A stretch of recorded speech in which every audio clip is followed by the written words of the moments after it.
দর্শক আমন্ত্রণ জানাচ্ছি যমুনা টেলিভিশনের বিশেষ আয়োজন ডক্টর সন কলে। আপনাদের স্বাস্থ্য বিষয়ক নানান প্রশ্ন আর সেসবের তাৎক্ষণিক সমাধান নিয়ে আমাদের এই বিশেষ আয়োজন। আপনাদের সাথে পুরো আয়োজন জুড়ে সাথে আছি আমি ডাক্তার সিদ্রা ইকবাল। আমাদের এই আয়োজনে থাকছেন দেশ বরণ্য আর আধুনিক চিকিৎসা বিজ্ঞানে দক্ষ চিকিৎসকরা। দর্শক, আজ আমাদের আলোচনার বিষয় স্ট্রোকের ঝুঁকি ও করণীয়। আলোচনার জন্য আমাদের সাথে অতিথি হিসাবে থাকবেন ডাক্তার হুমায়ুন কবির, সহকারী অধ্যাপক, ন্যাশনাল ইনস্টিটিউট অফ নিউরোসায়েন্স ও হাসপাতাল। এবং এ বিষয়ে আমাদের বিশেষজ্ঞ চিকিৎসকের যে কোনো পরামর্শ পাওয়ার জন্য আপনারা ফোন করতে পারেন 982405 নাম্বারে। তাছাড়া আপনারা আমাদের সাথে যুক্ত হতে পারেন আপনাদের যে কোনো প্রশ্ন নিয়ে আমাদের ফেসবুক পেজ, যমুনা টেলিভিশনের যে ফেসবুক পেজটি রয়েছে সেখানে, পাশাপাশি ইউটিউবেও কিন্তু এটি আমরা লাইভ হিসেবে এখন প্রচারিত হচ্ছে, সেখানেও আপনারা এই বিষয়ে যে কোনো তথ্য জানতে চাইলে আমাদেরকে ফোন করতে পারেন। দর্শক, স্ট্রোক নিয়ে যদি একটু বলতে চাই, প্রায় বাংলাদেশে 800 জন মানুষ প্রতিদিন স্ট্রোক করছে। তাদের মধ্যে সবচেয়ে বড় যে বিষয়টি দেখা যায়, সময়টা হচ্ছে সবচেয়ে গুরুত্বপূর্ণ। এখানে সময়টাকেই অস্ত্র বলা হয় এবং পাশাপাশি সময়টাকেই শত্রু বলা হয়। যদি স্ট্রোকের রোগীদেরকে সময় মতো চিকিৎসার জন্য হাসপাতালে নিয়ে যাওয়া যায়, তাহলে স্ট্রোকের যে ঝুঁকিগুলো রয়েছে, যেমন স্ট্রোকের সবচেয়ে বড় ঝুঁকি রয়েছে তাৎক্ষণিক মৃত্যু, এবং পাশাপাশি দেখা যায় যে এই যে প্যারালাইসিস হয়ে যাওয়ার যে বিষয়টি রয়েছে, চিরতরে পঙ্গু হয়ে যাওয়ার যে বিষয়টি রয়েছে, সেই বিষয়টা থেকে কিন্তু রক্ষা পাওয়া সম্ভব যদি সময় মতো চিকিৎসাটা করা হয়। তো আমরা আজকে অনেক বিষয়গুলো নিয়ে জানবো, যে স্ট্রোকের কারণ কি, বা স্ট্রোক কাকে বলে, কাদের মধ্যে স্ট্রোকের ঝুঁকি সবচাইতে বেশি, এই সংক্রান্ত যে তথ্যগুলো রয়েছে আজকে আমরা জানবো আমাদের অতিথির কাছ থেকে। তিনি আমাদেরকে এই সংক্রান্ত যে তথ্যগুলো রয়েছে তা নিয়ে আজ বিস্তারিত আমাদের সাথে আলোচনা করবেন। এবং আলোচনার জন্য যেমনটা বলছিলেন, আমাদের সাথে আজ যুক্ত হবেন ডাক্তার হুমায়ুন কবির, সহকারী অধ্যাপক হিসেবে আছেন national institute of neuroscience and হাসপাতাল থেকে। দর্শক, সরাসরি তাহলে আমরা আমাদের অতিথির কাছে চলে যেতে চাই। ডাক্তার হুমায়ুন কবির, আপনাকে স্বাগত জানাচ্ছি ডক্টর সন কলে। থ্যাংক ইউ আপনাকে, এবং সেই সাথে যারা দেখছেন তাদের সবাইকে ধন্যবাদ জানাচ্ছি, এবং শেষে যমুনা টিভিকে ধন্যবাদ জানাচ্ছি যে স্ট্রোক নিয়ে একটা গুরুত্বপূর্ণ আলোচনা আমরা আজকে করতে যাচ্ছি। আমি এতক্ষণ ধরে দর্শকদের তাই বলছিলাম যে স্ট্রোকের ঝুঁকিটা আসলে বাংলাদেশে কতখানি। তো আপনার কাছে একটু জানতে চাই, স্ট্রোক কি, এটা একটু আমাদের দর্শকদেরকে জানাতে চাই। একটা হলো স্ট্রোক হলো এটা একটা খুব গুরুত্বপূর্ণ রোগ। কারণটা হলো যে দেখা যায় যে স্ট্রোক হলে আমরা এটা আসলে অনেকে স্ট্রোক সম্বন্ধে আমাদের এখনো অনেক ধরনের বিভিন্ন মিসকনসেপশন আছে। তো স্ট্রোক যেটা হয় এটা হলো ব্রেনের একটা রোগ। তো ব্রেনের রোগ, কাজে ব্রেনের মধ্যে যে বিভিন্ন ধরনের অনেকগুলো রক্তনালী থাকে। তো স্ট্রোক হলো যে রক্তনালীগুলো যেগুলো আছে, এই ব্রেনের রক্তনালীর আসলে রোগ। সেক্ষেত্রে ব্রেনের রক্তনালী বন্ধ হয়ে যেতে পারে, অথবা রক্তনালী ফেটে ছিঁড়ে যেতে পারে। তো দুইটা কারণেই সাধারণত স্ট্রোক হয়। এখানে সবচেয়ে যেটা মনে রাখতে হবে যে আমরা কিন্তু যেটা ভুল করি, স্ট্রোকের রোগকে আমরা হার্টের রোগ চিন্তা করি, আসলে এরকমটা না। স্ট্রোকের রোগ হলো ব্রেনের রোগ। আচ্ছা, হ্যাঁ, সাধারণত দেখা যায় অনেকে কিন্তু বলে থাকে যে হার্ট স্ট্রোক করেছে বা ব্রেনে অ্যাটাক হয়েছে, এই ধরনের কিন্তু একটা ভ্রান্ত ধারণা আছে, সেটা আপনি বলে দিলেন। আচ্ছা, স্ট্রোকের লক্ষণগুলো কি আগে থেকে জানা সম্ভব যে ব্যক্তিটা স্ট্রোক করতে যাচ্ছেন? আচ্ছা, আসলে স্ট্রোকের লক্ষণ আপনি ওইভাবে আগে থেকে জানা সম্ভব না। তো স্ট্রোকের আপনার কিছু তো ঝুঁকিগুলো থাকে, তো তাদের ক্ষেত্রে ঝুঁকিগুলো থাকে। আমরা মনে করি যে তাদের স্ট্রোকের ঝুঁকিটা অনেক বেশি বেড়ে যায়। তো ধরেন যে একটা কারো যদি উচ্চ রক্তচাপ থাকে, যেটাকে আমরা বলি হাইপারটেনশন, তো হাইপারটেনশন যদি কারো ক্ষেত্রে থাকে, তো তার ক্ষেত্রে কিন্তু স্ট্রোকের ঝুঁকি কিন্তু দেখা যায় যে আপনার অনেক গুণ বেশি হয়, প্রায় 4 থেকে 6 গুণ বেশি হয়।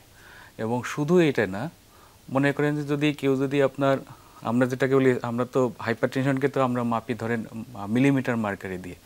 কারো ধরেন আপনার হাইপারটেনশন আছে ধরেন হয়তো বা 155, তো ওনার যদি 2 মিলিমিটার মার্কারি প্রেশার যদি বাড়ে, মানে 155 থেকে যদি 157 হয়, তাহলে তার স্ট্রোকের ঝুঁকি 10% বেড়ে যায়। আচ্ছা, তো যাদের ক্ষেত্রে রিস্ক যত বেশি, তাদের ক্ষেত্রে আপনার স্ট্রোকের ঝুঁকি তত বেশি। আমি এখানে হাই ব্লাড প্রেশার নিয়ে একটা প্রশ্ন যুক্ত করতে চাচ্ছি। যারা হাই ব্লাড প্রেশার ওষুধ খাচ্ছেন, তাদের মধ্যে দেখা যায় একটা বিষয় যে ব্লাড প্রেশার যদি ভালো থাকে তার ওষুধটা বন্ধ করে দেন, এবং সেখান থেকে আমি যতটুকু জানি যে এটাও কিন্তু স্ট্রোকের অন্যতম একটা কারণের মধ্যে গিয়ে পড়ে। খুব সুন্দর একটা প্রশ্ন, আপনি খুব একটা সুন্দর অবজারভেশন এটা আপনার। আসলে আমরা ডক্টররাও কিন্তু এটা দেখি, যেমন আমরা যখন চেম্বারে করি তখন কিন্তু এই ধরনের পেশেন্ট খুব আসে, যা আমার এখন প্রেশার নর্মাল হয়ে গেছে, আমি তো ওষুধগুলো বন্ধ করে দিই। এবং একদম গতকাল আমি যখন হয়তো বেশ কিছু পেশেন্ট দেখলাম, তো ওখানে 2টা পেশেন্ট আসলে এরকম যে তারা ওষুধ বন্ধ করে দিছে।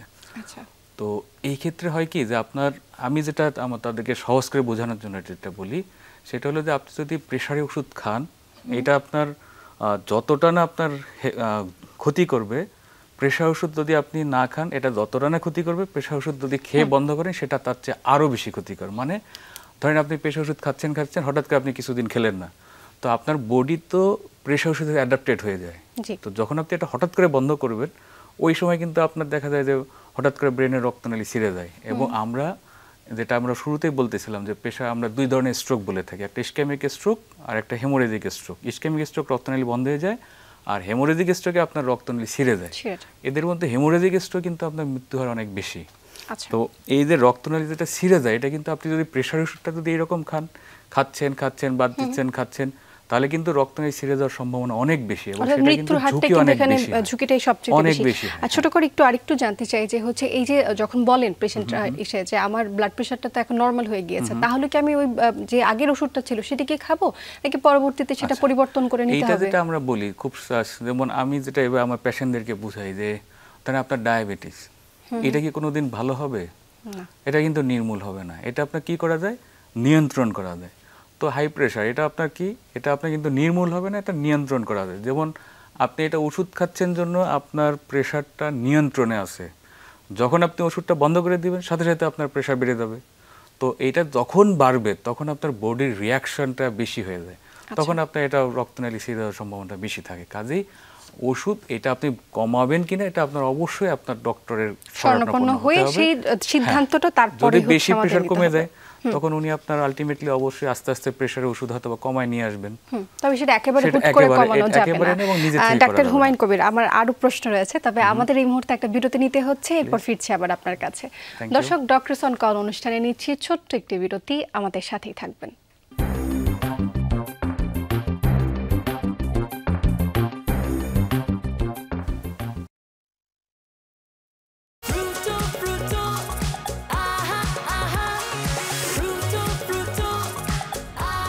ফ্রুটো সময় অসময় ফ্রুটোময়।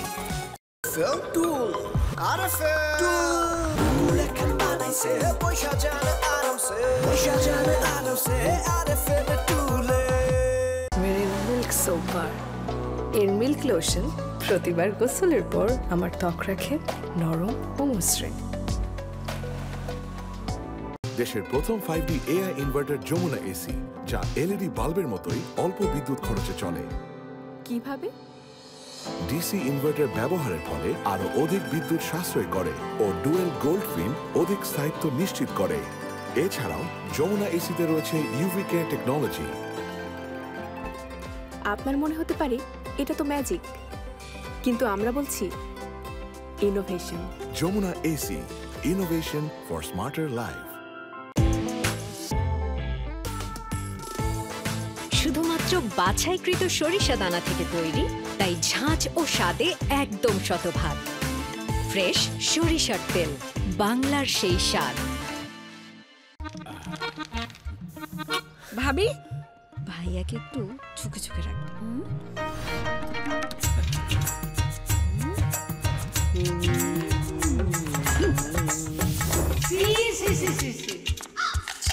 তুই এই বসে কি শুরু করলি? মা, আমি তো মা, ও মনে হয় অন্য কারো প্রেমে পড়েছে। হ্যাঁ, প্রেমে পড়েছি। আমি যমুনা বিএলডিসি ফ্যানের প্রেমে পড়েছি।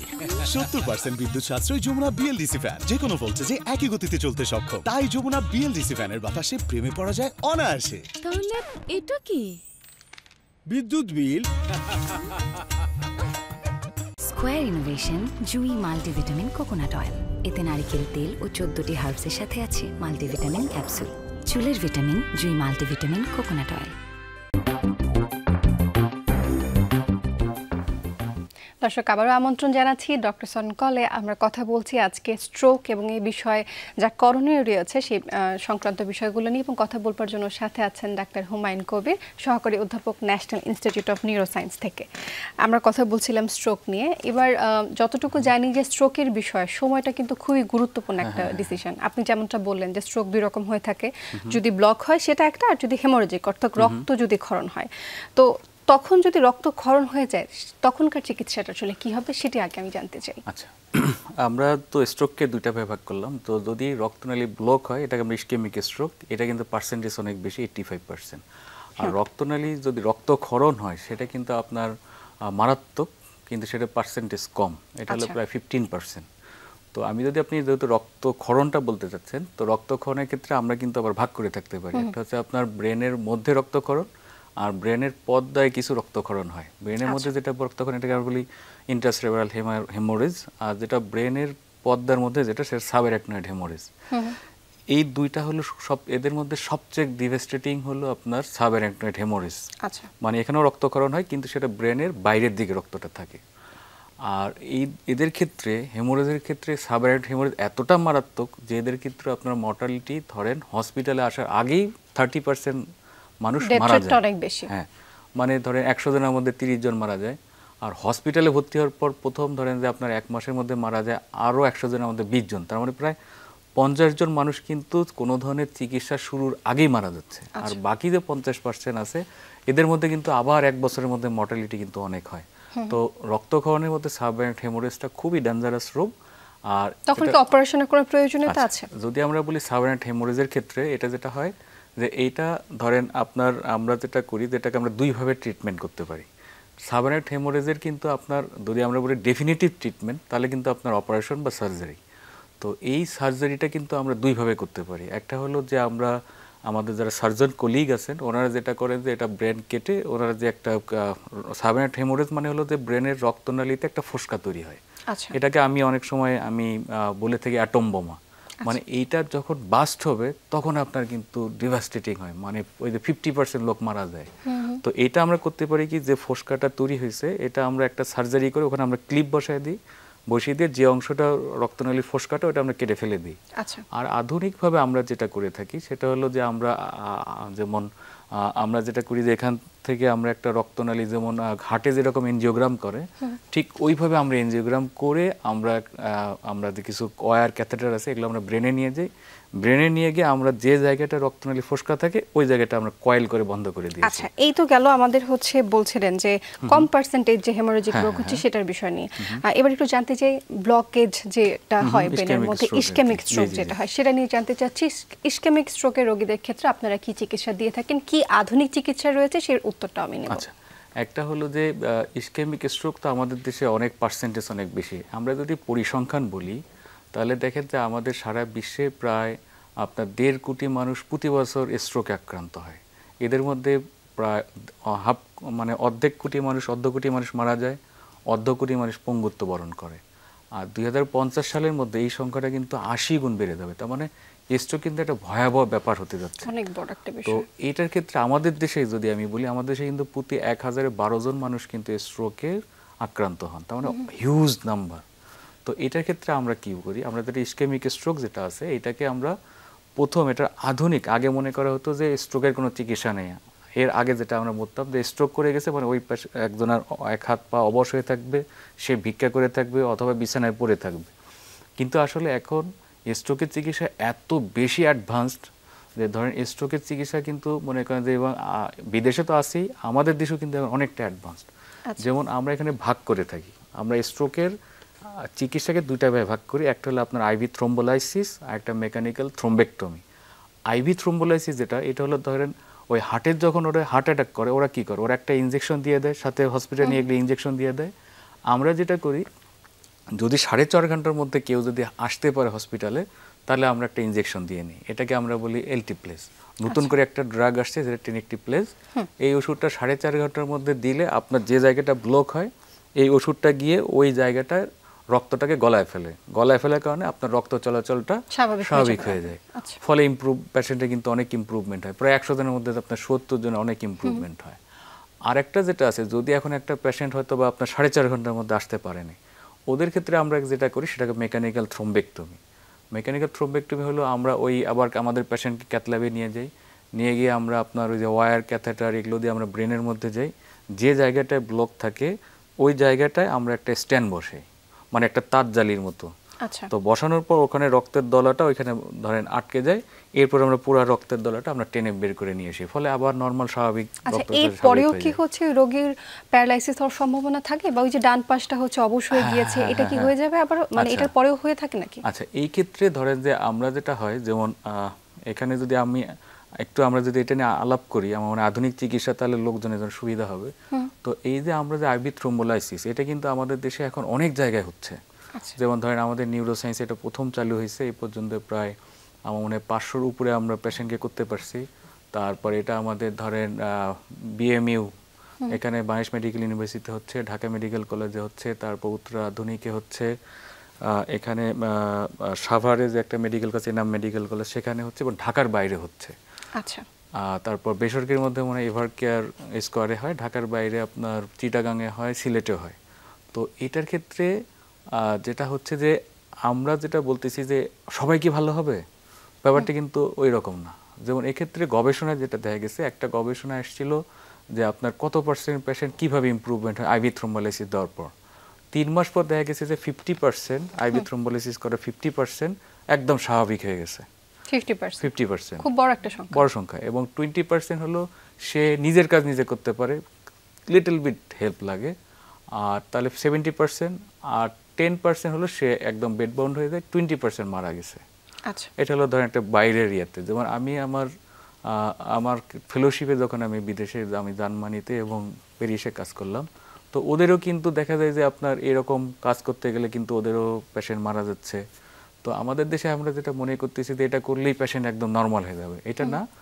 আধুনিকভাবে দেখা যায় আমরা যদি 70% পেশেন্ট যদি স্বাভাবিক হয়, সেটা তো অনেক বড় একটা ফ্যাক্টর, অনেক বড় একটা বিষয়। এবং এটা হচ্ছে এই যে লাইফ সেভিং একটা বিষয়, যে সেটা তো হচ্ছেই, তাই না? তো অবশ্যই আমরা হচ্ছে পজিটিভ দিকটাকেই হচ্ছে গিয়ে আগে নিব। আমরা এতক্ষণ স্ট্রোকের হচ্ছে নানান চিকিৎসা নিয়ে কথা বলছিলাম, তবে এখন একটা সময়োপযোগী যে একটা প্রশ্ন, সেটা হচ্ছে আমরা আগে জানতাম যে স্ট্রোক হচ্ছে 50 ঊর্ধ্ব ব্যক্তি যারা রয়েছেন তাদের মধ্যে বেশি দেখা যায়, কিন্তু এখন কিন্তু তরুণদের মধ্যেও যে স্ট্রোকের ঝুঁকিটা এটা অনেক বেশি। এটা আসলে কেন, এবং এটি হলে করণীয়টা আসলে কি? আচ্ছা, এখন যেটা হয় কি, আমরা আসলে যেটা আপনি বললেন যে আসলে আমাদের দেশেও কিন্তু তরুণরা আক্রান্ত হচ্ছেন। মাঝখানে একজন সাংবাদিক ডাকসু নির্বাচন করতে গিয়ে কিন্তু উনি স্ট্রোক করে মারা গেলেন। তো এটা হয় কি যে আমাদের গবেষণায় যদি বলেন আপনি, যে আমরা সংজ্ঞাটা বলি যে ইয়ং স্ট্রোক। ইয়ং স্ট্রোক যদি আপনার বয়স যদি 40-এর কম হয়, 45-এর কম হয়, তাদের ক্ষেত্রে স্ট্রোক হলে এটাকে আমরা বলি ইয়ং স্ট্রোক। তো এটার কিন্তু হার অনেক বেশি, যেমন 10-20%, মানে 100 জন স্ট্রোক রোগীর প্রায় 10 থেকে 20 জন তরুণ, মানে 45 বছরের কম। আচ্ছা, এটার কারণগুলো আসলে আমরা যে স্ট্রোকের যে মূল কারণ, ওগুলো তো আছেই, আবার তরুণদের ক্ষেত্রে কিন্তু এগুলোর বাইরে আরও কিছু এক্সট্রা কারণ থাকে। আচ্ছা। তো আমরা যেটা বলি যে ধরেন হাই প্রেশার, ডায়াবেটিস, স্থূলতা, কোলেস্টেরল, এগুলো তো আছেই। আর তরুণদের ক্ষেত্রে যেটা হয়, যেটা আমার কাছে যেটা মনে হয় যে ইদানিং আমাদের যে তরুণদের যে লাইফ স্টাইল, এটা কিন্তু আপনার হেলদি না। মানে ধরেন তারা সারা রাত জাগতেছে, তারপর সারা দিন ঘুমাচ্ছে, রাত জেগে পড়াশোনা করতেছে, কাজ করতে। তো এগুলো এতে করে হয় কি যে আপনার স্ট্রোকের ঝুঁকি কিন্তু অনেক বেড়ে যায়। তারপর আমাদের যে তরুণদের আপনার খাদ্যাভ্যাস ঠিক নাই, এখন আমরা ফাস্ট ফুড বেশি খাচ্ছি, জাঙ্ক ফুডগুলো বেশি খাচ্ছি, তারপর মিষ্টি জাতীয় খাবারগুলো বেশি খাচ্ছি। এগুলো খাবার কারণে তাদের স্থূলতা বাড়তেছে। যখন স্থূলতা বাড়ে তখন কিন্তু তার ডায়াবেটিস বেশি দেখা দেয়, তখন কিন্তু তার কোলেস্টেরল অধিক হয়, তখন কিন্তু স্ট্রোক করে। তরুণদের মধ্যে আপনার যেমন বিভিন্ন ধরনের যে মদ পান বা ধূমপান, এগুলো তো একটা নেশা হয়ে গেছে। এখন তো ধরেন আমাদের মায়েরা যখন ছিল তখন কেউ ধূমপান করে এটা কেউ বিশ্বাসই করতে পারতো না, এখন কিন্তু মেয়েরাও ধূমপান করছে। তো ছেলেরা তো করে, মেয়েরাও করে। এই ধূমপানের কারণে কিন্তু আপনার স্ট্রোকের ঝুঁকি 4 গুণ পর্যন্ত বেড়ে যায়। মদ পান আমাদের দেশে অনেকটা নর্মাল হয়ে যাচ্ছে, এটার কারণে কিন্তু স্ট্রোকের ঝুঁকি বাড়ে। তো আলটিমেটলি এই সমস্ত কারণে তরুণরা কিন্তু বেশি স্ট্রোকের ঝুঁকিতে পারতেছে। এবং তরুণদের ক্ষেত্রে কিন্তু আমাদের দেশে যদিও অ্যাকচুয়াল ডাটা নাই, কিন্তু আমরা যখন ট্রিটমেন্ট করতে যাই, ট্রিটমেন্ট করতে গেলে কিন্তু আমরা অনেক তরুণ পাই। আমাদের কাছে খারাপ লাগে, কম বয়স্ক সবচেয়ে কম বয়স্ক তরুণ কত বছর বয়সে এবং আপনি অবাক হবেন যে শিশুদেরও স্ট্রোক হয়। সেটা হতে পারে যেমন আমরা তো যেহেতু আমরা এনজিওগ্রাম করি, তো মাঝখানে আমাদের কাছে পাঠায়, ওরা দেখা যায় যে 5 বছর 4 বছরের পেশেন্টরা আপনার স্ট্রোক করতেছে। তো তরুণদের ক্ষেত্রে আসলে তাদের লাইফস্টাইল যদি চেঞ্জ না হয় তাহলে কিন্তু তাদের স্ট্রোকের ঝুঁকিটা অনেক। স্যার, আপনি যে বাচ্চার কথা বললেন যে 5 বছর 6 বছর বয়সী বাচ্চাদেরও স্ট্রোক হচ্ছে, এখনকার যে 5 বছর 6 বছর বয়সী বাচ্চারা আছে তারাও কিন্তু রাত জাগে, তারাও কিন্তু মোবাইলের প্রতি প্রচন্ড রকম আসক্ত, এবং খাবার দাবারের যে খাদ্যাভ্যাস বলেন সেটি কিন্তু তাদের ক্ষেত্রে ঠিক নাই। তো এটাও কিন্তু একটা অন্যতম কারণ হয়ে দাঁড়াচ্ছে স্ট্রোকের জন্য। এবার একটু আমরা জানতে চাই, যেহেতু আমরা এতক্ষণ আলোচনা করলাম স্ট্রোকের কারণ, লক্ষণ, চিকিৎসাগুলো নিয়ে, আধুনিক আর কি চিকিৎসা আছে এই একটা ছোট্ট প্রশ্নের উত্তরটা জানতে চাই, তারপর হচ্ছে আমরা একটু প্রতিরোধের দিকে যাব। আচ্ছা, আধুনিক যে চিকিৎসা, আমি এটা একটু বলতে চাই যে আমরা আসলে নিউরোসায়েন্স হসপিটালে তো আমাদের হলো নিউরোলজিক্যাল চিকিৎসা, একদম আমরা বলি আমরা সব কিছু করার চেষ্টা করি। তো আমাদের দেশে হলো আপনার আইভি থ্রোম্বোলাইসিস হচ্ছে, কিন্তু মেকানিক্যাল থ্রোম্বেক্টমি, যেটাকে আমরা বলি রক্তের দলাটা টেনে বের করে নিয়ে আসে, এটা আসলে বাংলাদেশে ওই রকম হচ্ছে না। তো আমরা এটা চালু করার একটা উদ্যোগ নিছি। ইতিমধ্যে আমরা নিউরোসায়েন্সে অনেকগুলো পেশেন্টের আমরা অপারেশন করছি, এদের মধ্যে বেশ একটা ভালো নাম্বার, তারা বেশ ভালো আছেন। আর এইটা আমরা যেন কন্টিনিউয়াস করতে পারি, কারণ আপনি 4.5 ঘন্টা পরে গেলে কিন্তু আপনি চিকিৎসা পাচ্ছেন না, তো তখন কিন্তু আমাদের মেকানিক্যাল থ্রোম্বেক্টমি। তো সেই ক্ষেত্রে আমরা এটা এক্সটেন্ড করতেছি, আমাদের সাথে বিদেশি কোলাবোরেশন হয়েছে, এবং আমি খুব আমাদের বর্তমান স্বাস্থ্য উপদেষ্টা এবং স্বাস্থ্যের বিশেষ সহকারী সাইদুর রহমান স্যারকে আমি ধন্যবাদ দিতে যাই যে তারা আসলে আমাদেরকে একটা বড় অঙ্কের বাজেট এই মেকানিক্যাল থ্রোম্বেক্টমির জন্য আমরা বিনামূল্যে করতে পারি, এই জন্য তারা নিউরোসায়েন্স হসপিটালকে দিয়েছে। তো এইটা আমরা খুব দ্রুত চালু করতেছি, আমাদের সবকিছু করা আছে, আমরা করতেছি, আশা করা যায় এটা বিনামূল্যে আমরা চিকিৎসা দিতে পারব। আপনাদেরকে অসংখ্য সাধুবাদ জানাই যে আপনারা এরকম একটা স্টেপ নিয়েছেন যে বিনামূল্যে মানুষ হচ্ছে স্ট্রোকের এই চিকিৎসাটা পেতে যাচ্ছে। এটা কিন্তু বেশ কস্টলি। আচ্ছা, আমরা একদম অনুষ্ঠানের শেষ পর্যায়ে চলে আসছি, প্রায় 2 মিনিটের মতো আমাদের কাছে আছে। দর্শকদের উদ্দেশ্যে একটু আপনার কাছ থেকে কিছু বার্তা দিতে চাই যে স্ট্রোক প্রতিরোধ করবার জন্য আসলে কি করা। আচ্ছা, আমি মোটা দাগে কয়েকটা কথা বলি। এক নম্বর হলো স্ট্রোক প্রথমে মাথায় রাখতে হবে এটা ব্রেনের রোগ, হার্টের রোগ না। স্ট্রোকে যদি আপনি 4.5 ঘন্টার মধ্যে চিকিৎসা নিতে পারেন, ভালো হওয়ার সম্ভাবনা অনেক বেশি। সেই ক্ষেত্রে যেটা করতে হয় যে অনেকে মনে করে যে স্ট্রোক করলে বিভিন্ন হসপিটালে নিয়ে দৌড়ায়, হয়তো বা কার্ডিয়াক হসপিটালে বেশি যায় হৃদরোগের, ওখানে যাওয়া যাবে না। স্ট্রোক করলে যদি এক পাশ অবশ হয়ে যায়, মুখ বেঁকে যায়, কথায় জড়তা হয়, তাহলে দ্রুত এমন হসপিটালে নিতে হবে যেখানে নিউরোলজিক্যাল চিকিৎসা হয়। আরেকটা হলো যে স্ট্রোকে আধুনিক চিকিৎসা আছে, আমরা বলি যে স্ট্রোক হলে একদম অবশ্যই থাকতে হবে এমনটা না, আর স্ট্রোক প্রতিরোধ করা যায়। সম্প্রতি ল্যান্সেটে একটা গবেষণা দেখা গেছে 90% স্ট্রোক প্রতিরোধযোগ্য যদি আমরা প্রতিরোধ করতে পারি। মাত্র 10টা কারণ: ডায়াবেটিস নিয়ন্ত্রণ রাখতে হবে, প্রেশার নিয়ন্ত্রণ রাখতে হবে, কোলেস্টেরল নিয়ন্ত্রণ রাখতে হবে, ওজন নিয়ন্ত্রণ রাখতে হবে, খাবার ঠিক মতো হেলদি খাবার খেতে হবে, তারপর আপনার পরিশ্রম করতে হবে, শারীরিক পরিশ্রম করতে হবে। যদি আমরা এগুলো করতে পারি তাহলে কিন্তু আমরা 90% স্ট্রোক প্রতিরোধ করা যায়। মানে আপনার চিকিৎসারই দরকার নেই, শুধুমাত্র আমাদের সদিচ্ছা থাকলে স্ট্রোক প্রতিরোধ করা সম্ভব। আচ্ছা, আমি আপনার কাছে এক বাক্যে আরেকটা প্রশ্ন করতে চাচ্ছি, এক বাক্যে সেই উত্তরটা আমি নিতে চাই যে এই যে স্ট্রোকের পরে আপনারা যখন বলে থাকেন যে ফিজিওথেরাপি দিতে হবে, সেই ফিজিওথেরাপির পর কি সম্পূর্ণভাবে যে রোগীগুলো রয়েছে তাদের ফিরে আসা সম্ভব কি, বা আবার কি ওই যে পুনরায় আগের মতো চলাচল সম্ভব কিনা? এটা হলো স্ট্রোক করলে আপনার ফিজিওথেরাপি যেটা ফিজিক্যাল মেডিসিন, এটা রোল কিন্তু অনেক বেশি। আচ্ছা, এইটা যদি আমরা না করি তাহলে কিন্তু পেশেন্টরা কিন্তু আগের অবস্থায় যাবে না। কাজে তাদের পুনর্বাসন প্রক্রিয়া যদি ঠিকমতো করা যায়, ওষুধ যদি সে ঠিকমতো খায়, সবগুলো যদি ঝুঁকি নিয়ন্ত্রণ করে, তাহলে সে পুরোপুরি। অসংখ্য ধন্যবাদ জানাচ্ছি আপনাকে আপনার মূল্যবান সময় আমাদেরকে দেবার জন্য, এবং যে গুরুত্বপূর্ণ দুটো কথা দর্শক আমাদেরকে তিনি জানালেন যে এই যে স্ট্রোকের জন্য যে ওষুধগুলো আমরা দিয়ে থাকি বা হাই ব্লাড প্রেশার যে ওষুধগুলো ডাক্তাররা প্রেসক্রাইব করে থাকেন, সেটি সদিচ্ছায় আমরা যাতে বন্ধ না করি, ডাক্তারদের শরণাপন্ন হয়ে তারপর সেটি নিতে হবে কিনা বা ডোজ কমাতে হবে কিনা বা বাড়াতে হবে কিনা, সেই বিষয়টার সিদ্ধান্ত কিন্তু আমাদের চিকিৎসকরাই নেবেন। আশা করছি দর্শক আজকের অনুষ্ঠানে আপনারা অনেকটা তথ্য পেয়ে উপকৃত হয়েছেন। দেখা হবে আগামী পর্বে। ধন্যবাদ সবাইকে সংযুক্ত থাকার জন্য।